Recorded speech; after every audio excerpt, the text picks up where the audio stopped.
Okay, Assalamualaikum dan selamat berjumpa sekali lagi dalam video pada kali ini. So, nama saya Faris Nurzali. Jadi hari ini saya akan berkongsi dengan tuan-tuan semua, dengan anda semua, bagaimana saya edit saya punya gambar-gambar yang saya ambil dan jadikan dia time-lapse. Dalam arti kata lain, macam mana saya buat time-lapse lah, time-lapse video. So, pagi ni tadi saya ada ambil gambar lah dekat depan rumah je. Alright, gambar sunrise. So, jom kita tengok.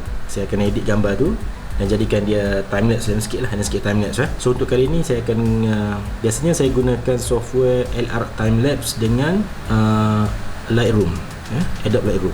So both software ni dia interrelated lah masa kita buat kerja tu.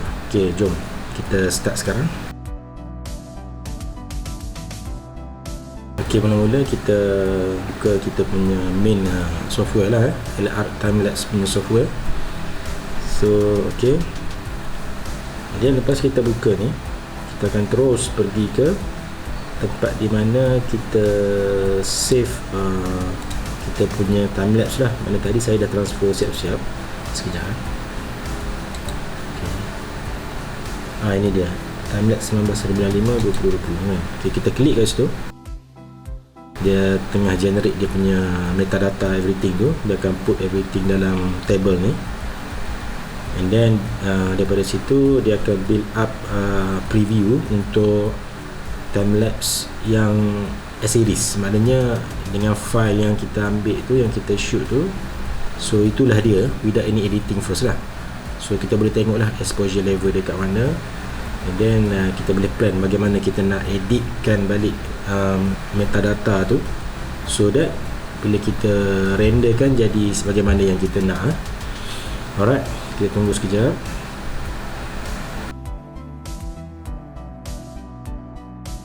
Ok, so this software kita siapkan dia punya ni lah, previewnya. Kita boleh tengok kat sini, kita tekan play button. Ok, ni akan kita nampak lah daripada semua image sebanyak 360 yang saya rakam pagi tadi. Ok, so itu lebih kurang timelapse yang kalau kita maknanya render macam ni je. So macam tu lah dia punya output dia, without any adjustment. So definitely kalau kita dah guna software yang untuk LR Timelapse ni, kita nak leveragekan untuk option di mana kita boleh editkan gambar tu untuk buatkan timelapse tu lagi menarik. Alright. Okay, first kita tengok kat sini. Dia ada basic workflow, visual workflow, long term workflow and video workflow lah.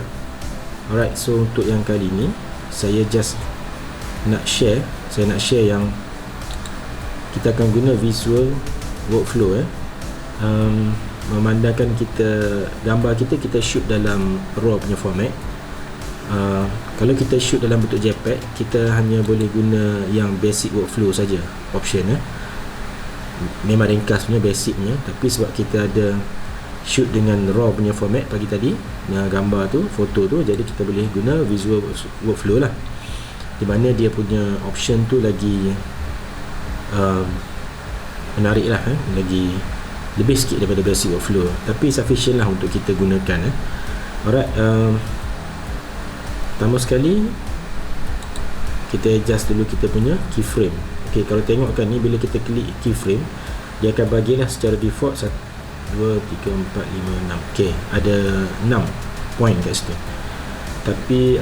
Tapi kita boleh adjust kat sini berapa yang kita nak, 2 ke, 3 ke, ataupun 4. Saya biasa guna, kalau macam composition yang dia punya exposure level dia increasing macam ni, saya biasa gunakan 4 lah,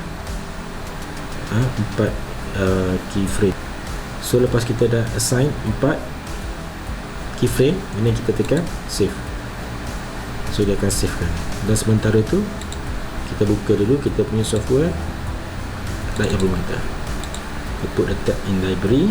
Alright, and then okay, tadi dia dah siap save. Lepas save, the next step is drag to Lightroom kan. So kita just click this button, kita dragkan dia pergi kat bawah ni ke Lightroom kita, dan kita just drop kat sini. Okay, pastikan dekat Lightroom tu dia duduk dalam tab library, bukan tab untuk edit tu, tab library. Ok, so sekarang ini semua dia. semua, and then kita just tekan button import. So sekarang ni Lightroom akan import semua gambar yang daripada the same folder yang Lightroom LR Timelapse tadi yang kita guna dekat software LR Timelapse tadi lah. Dia import semua masuk ke Lightroom punya library. Okay, and then bila dah selesai semua gambar tadi diimport 360, kita pergi dekat button filter ni, and then kita just filter dia punya keyframe saja. Mana tadi ada 4 kan, so akan ada 4 lah keyframe yang akan keluar kat sini. Okay, daripada sini kita dah boleh start kita punya editing, which is kita akan buat dalam develop punya tab dekat Lightroom. Okay, first kita akan select the first picture lah, basically kan, first picture. Okay, this is the first picture. Kita go to develop punya tab. Okay, kita dah boleh start untuk develop, untuk edit lah kat sini ya. Okay, mula-mula biasa saya akan pergi untuk enable profile correction lah. Tadi saya guna lens Samyang 12mm and f2 NCSCS. Okay, yang kedua apa yang akan saya buat ialah saya akan buat cropping.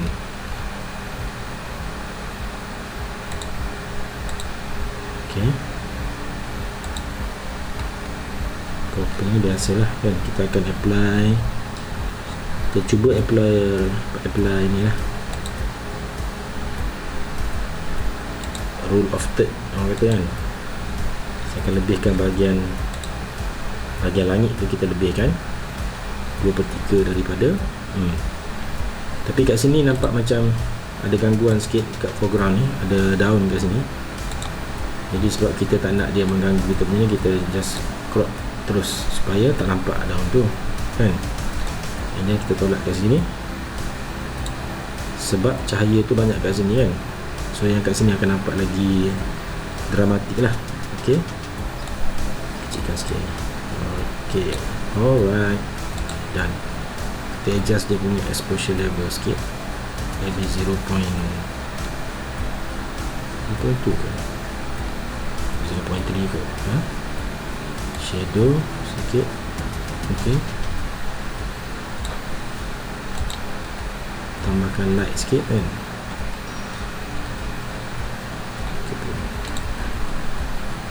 Tetapkan sikit dia. Highlight ni kita rendahkan sebab kita nak tengok, kita nak protect kita punya highlight area ni dekat bahagian langit ni, sebab nanti bila dah sunrise start naik, dia akan semakin overexpose kan. Okay, dan kita tarik sikit kontras alright.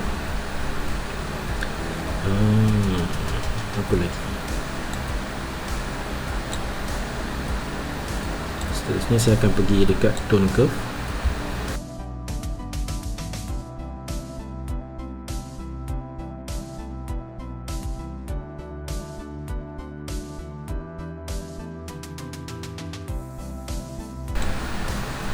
Okay, so basically ini adjustment yang kita dah buat dekat the first punya keyframe foto. And then apa yang kita buat seterusnya, kita pergi balik dekat library. Okay,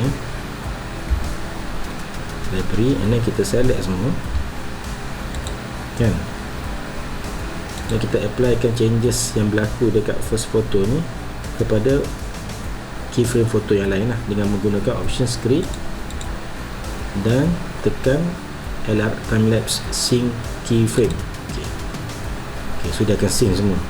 Alright, dan kita akan adjust the next photo pula, gambar nombor 2 ke develop. Okay, kita nampak kat sini dia punya ni overexpose kan. So apa yang kita akan buat, kita akan buat dua view macam ni. Saya akan ambil reference foto daripada the first keyframe tadi lah. Ini gambar pertama, ini gambar kedua. Jadi kita tak nak dia punya beza tu terlalu tinggi macam ni. Jadi apa yang kita akan buat, kita akan tune balik gambar yang keyframe kedua ni supaya dia dekat-dekat sama dengan gambar pertama keyframe tadi.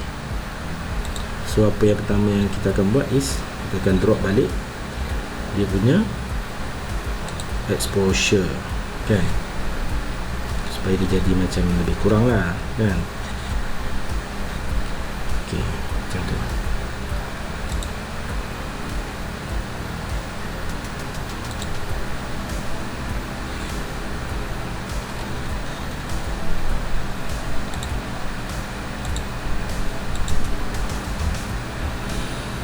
Kan.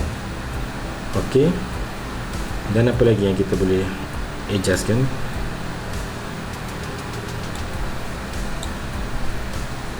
Ok, shadow kita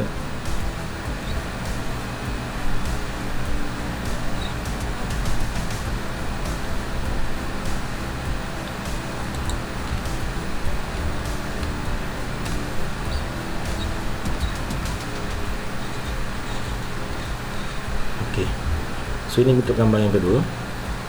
Bila dah berpuas hati, kita akan pergi balik dekat library dan buat benda yang sama. Kita select untuk gambar 3 dan 4, select 2, 3, 4 dan klik sekali lagi time lapse scene. Ok, dan repeat untuk gambar ketiga.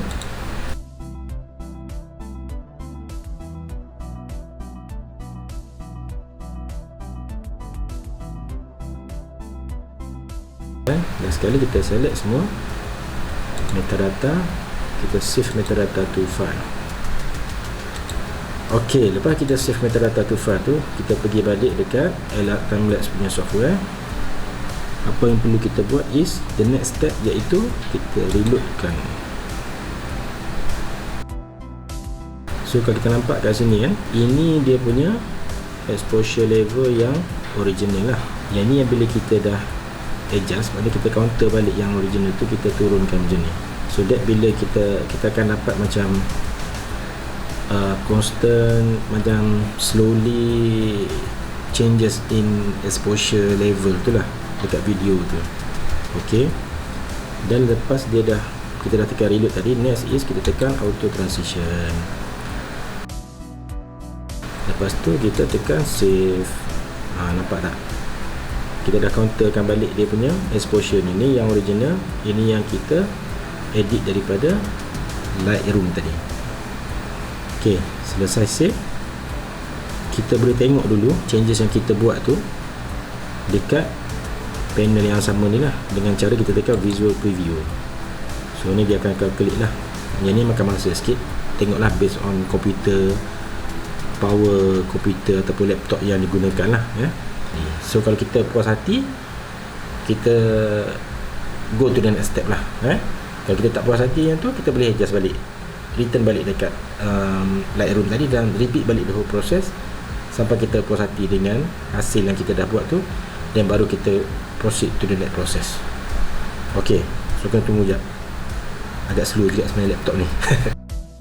Ok, preview dah siap. Kita boleh tengok dekat sini, just click the play button dekat bawah display panel ni. Ok,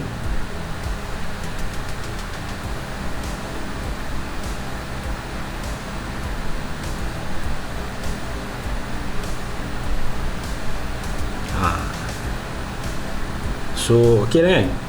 Based on apa yang saya tengok kat sini, saya rasa macam dah ok lah. Nak kata terlampau ada jerking antara keyframe yang kita dah buat tadi, rasanya tak ada, which is ok. So untuk step seterusnya, lepas kita dah puas hati dengan apa yang dah kita dapat daripada preview tadi, so kat sini saya akan tekan visual deflicker. Just by default saya akan set dalam 10 lah kan, value dia, then just click apply. Dia akan buat deflickers. Kalau in case of ada minor flickering everything tu, software tu akan clearkan benda tu. And then last kali kita akan save. Ok, by default dia akan run balik preview tu untuk kita tengok balik selepas kita buat deflicker tadi kan. Tapi bagi saya dah rasa benda tu dah ok, jadi kita akan straight pergi ke Lightroom. Ok, bila masuk ke Lightroom, kita akan kembali ke view tadi yang dekat library yang kita tengok keyframe tu kan.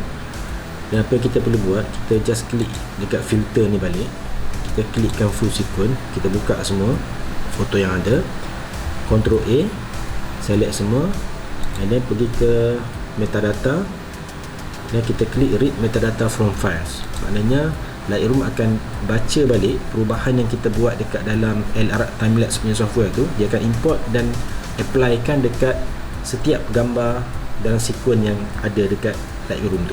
Okay, so kita just tunggulah untuk semua tu dah clear. Dia dah applykan all those changes dekat semua foto tu, and then kita akan pergi ke next step. Okay,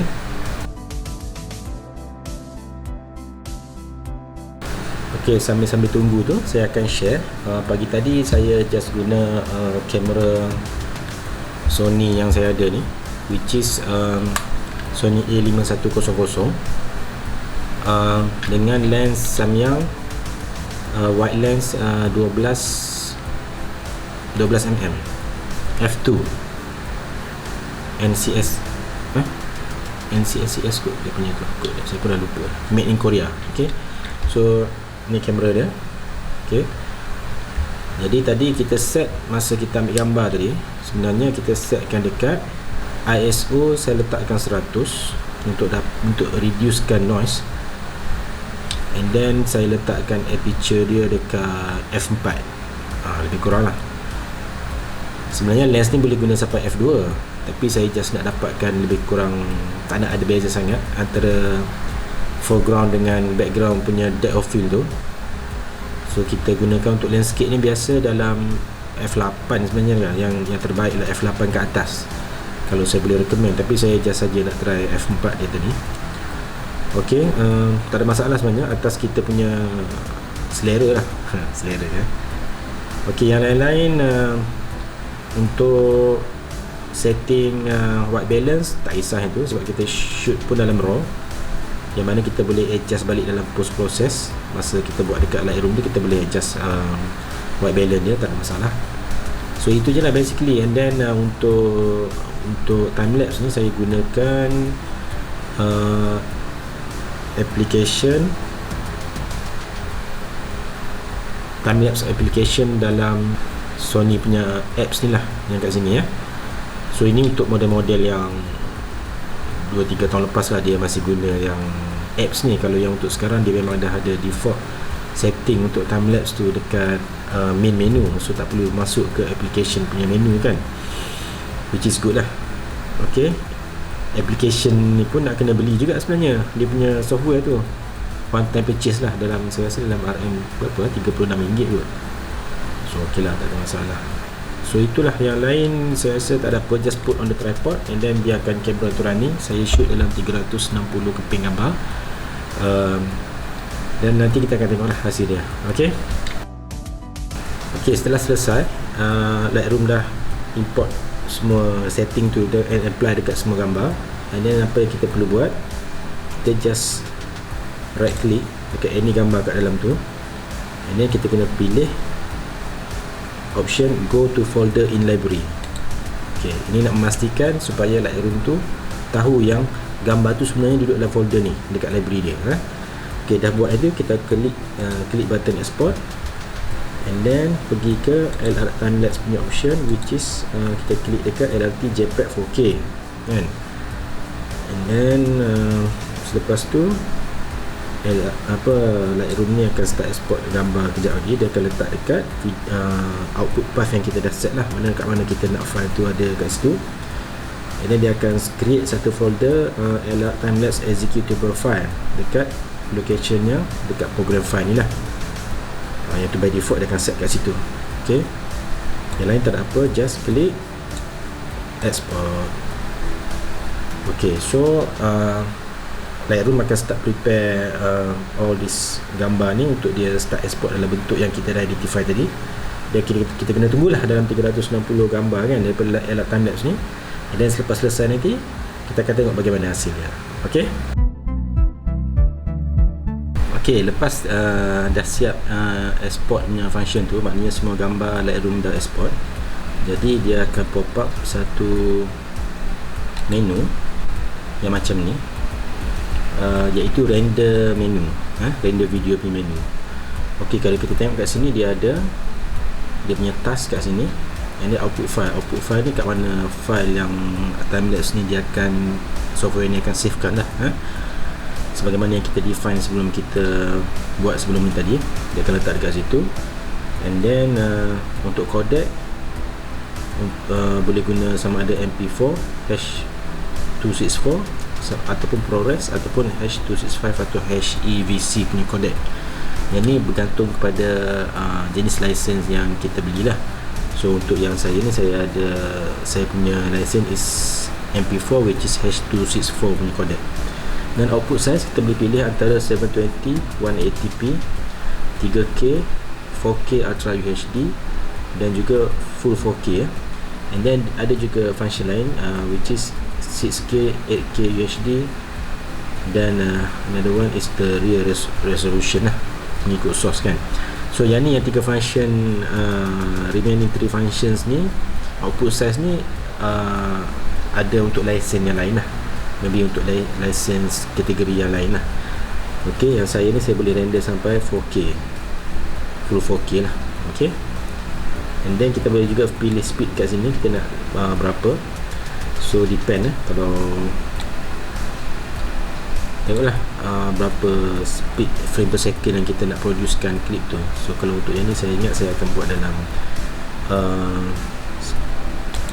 23.976 ataupun 24 speed, 24 frame per second lah. Quality kita boleh tick sampai very high, even ultra high pun kita boleh tick. Tapi setakat yang saya buat, kita boleh pilih sampai, even kita pilih sampai high pun dia dah kira macam dah ok sangat lah quality dia. Color sampling ada 420, 422 and 444. Function maintain dekat 420. Gamut ni saya guna untuk wide. And then untuk post processing, kita boleh pilih sama ada kita nak tick LRT plus motion blur ataupun sharpen. Dan kalau untuk nak nampakkan dia punya efek tu, contohnya pergerakan awan kan, ataupun pergerakan orang ke, nak suruh dia nampak efek motion blur tu, maknanya setiap kali dia bergerak tu dia ada macam blur sikit, kita boleh tick dekat LRT plus motion blur lah. Dan dekat low, sama ada low, medium or high. So untuk license ni sekali lagi dia just bagi allowance untuk buat dekat kadar low, which is bagi saya dah ok sangat-sangat dah, tak ada masalah pun. Dan then kalau kita nak enhance lagi, kita boleh tick sharpen, maknanya dia akan sharpkan sedikit kita punya final timelapse tu. Tapi saya kalau untuk landscape ni, saya tak ada nak klik yang ni pun, saya just biar macam tu je. ok, so selepas everything ok dan kita dah check semua everything confirm ok, so yang ni saya ingat saya nak export dalam 4K Ultra HD 3840 times 2160 pixel, should be ok. And then just click button render. Bila kita klik button render, dia akan pergi ke Elap Timelapse punya software, dan kat bawah bar ni kita akan nampak progress rendering tu kat sini. ok, so kita just tunggulah sekejap, nanti kita tengok bila dia dah siap renderkan video. ok,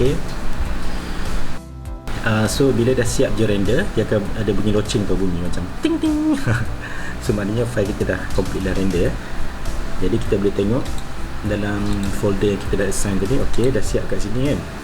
So kita double click, kita tengok.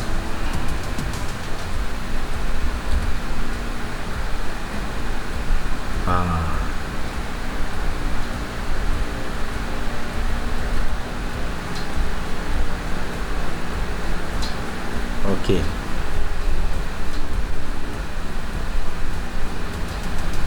so inilah klip 4K yang kita dah render tadi. Alhamdulillah nampak cantik lah. ok ya. Sebenarnya awan tu cuma movement pagi ni, awan tu agak perlahan, jadi saya buat interval tu dalam 3 second untuk setiap shoot tu, setiap shot yang kita ambil tu. So dia punya pergerakan awan tu tak adalah macam laju sangat dah, just slowly bergerak kan. Kalau time awan yang bergerak laju tu, maknanya kita boleh nampak dia punya pergerakan tu lagi dramatik lah. Tapi itu based on kita punya preference lah, tengok macam mana masa kita ambil gambar untuk timelapse tu sendiri ya. Okey, so saya rasa itu saja perkongsian daripada saya pada kali ini berkenaan dengan cara nak buat timelapse menggunakan LR Timelapse punya software dengan Adobe Lightroom punya software. So hopefully dapat memberi manfaat lah kepada semua yang melihat video ni, dan insyaAllah kita akan jumpa lagi pada video-video yang akan datang. Dan jangan lupa subscribe, dan kalau ada soalan boleh tanya dekat ruangan komen. And so I guess itu saja kot buat masa ni. Okay, terima kasih dan jumpa lagi dalam video yang akan datang. Okay, bye.